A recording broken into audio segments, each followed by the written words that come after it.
Welcome back to Musicians Edition. Today we're going to be in Essential Elements again, and we're going to look at number 49 on page 11B.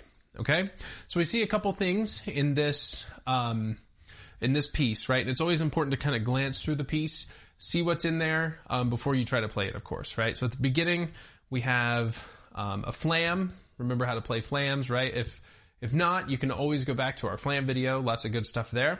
Okay, so we have a flam at the beginning. We have a couple more flams on quarter notes, right, throughout the piece. At the very end, we have some buzz strokes, right, which we talked about a few videos ago, right?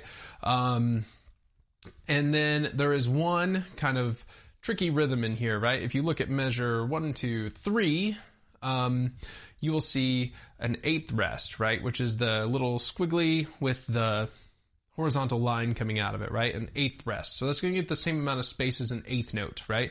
So when we count it, we'll think 1 and 2 and, right?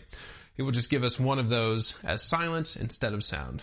You see you have that same rhythm, eighth rest, and then 3 eighth notes. You have it 1, 2, 3, 3 times total, it looks like in this piece, right? So every time we see that rhythm, we're thinking rest and 2 and 2 and rest, play, play, play, rest, play, play, play. All right? So let's look at the beginning here.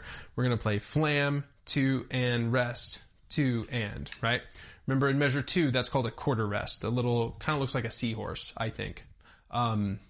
So flam, 2 and rest, 2 and. Let's try those measures a couple times. Ready? And flam. Okay, let's do it again. And. All right, now after that is that new rhythm, right? That rest and 2 and. So let's try that measure just by itself. It's very important that you feel where beat 1 is, right? And 2 and 1 and 2 and, right? Beat 1 where you don't play is just as important, if not more important, than the and of 1 where you do play, right? So looking at measure 3 and ready and 1. Okay, let's try it again. Ready, and 1. Okay? And then you see measure 4 is the same as measure 1. Measure 5 is the same as measure 1. And measure 6 is the same as measure 2. Measure 7 is the same as measure 3. Measure 8 is the same as measure 1 again, right? So we have kind of a 4-bar phrase here, right? We play the first measure, then we play something different, and we play the first measure again. And then we start over and we do that same sequence, right? It's always good to look for patterns in music, right? While you're trying to read stuff and whatever, if you can kind of find the pattern and figure that out, then it makes things a lot easier on you, because then you can start to think of kind of the arc of the music, right? Or the way it's put together as opposed to just every single note, okay? So let's try the whole first line of number 49, okay? 1, 2, ready, and.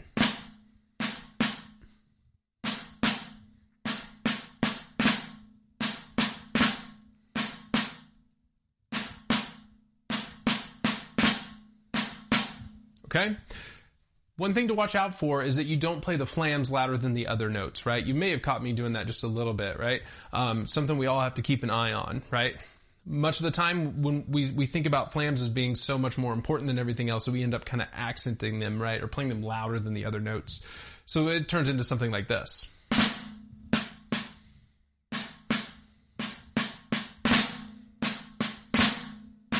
Right, but that's not what's written, right?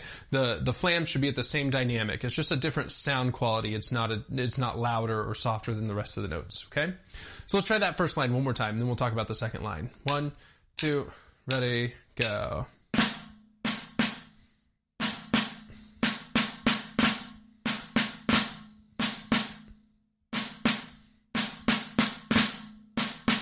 Okay? Now in the last line, the only thing really tricky, we've played all these rhythms before, we just don't have the flams now, right? If you look at it, they're kind of the same rhythms as the beginning of the piece, just with no flams. So they're really simpler than what we just played, okay? Where it gets a little bit tricky is when we have the buzz strokes at the end, right? You see 1 and 2 and 1 is the last two measures, right? right? 1 and 2 and 1, or buzz, buzz, buzz, buzz, 1. Okay, so let's try that measure, those measures a couple of times together. Buzz, buzz, buzz, buzz, 1. Ready, go. All right, so now we'll try the second line. We'll just play those rhythms that we've already seen before, and then buzz, buzz, buzz, buzz, 1 at the end. Then we'll have it. 1, 2, ready, and go.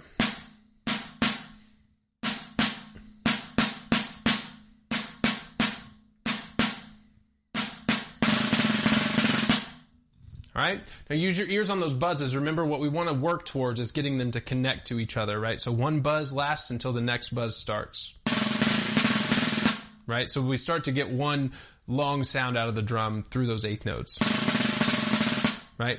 Yours may sound kind of like this, and that's fine. Just start trying to mess with how much pressure you're applying with your back fingers to the stick to try to get longer and longer buzzes. Okay, something that you can practice for a while. All right, so let's try that second line one more time, and then we'll put the whole piece together. 1, 2, and ready, go.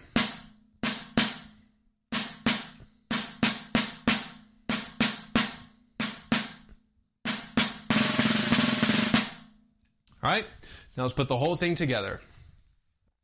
And 1, 2, ready, go.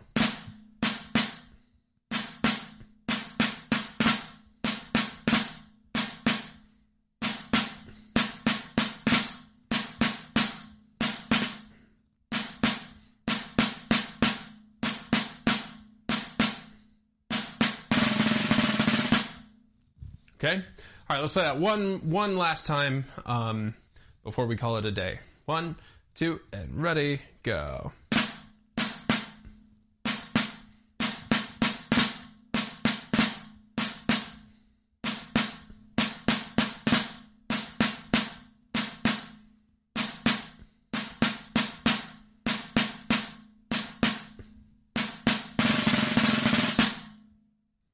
All right, so have fun playing with that. Remember, keep listening for long buzzes. Keep listening for flams that are nice and close together and that are not louder than the other notes, right? And then concentrate really on keeping everything steady, nice and in time, okay?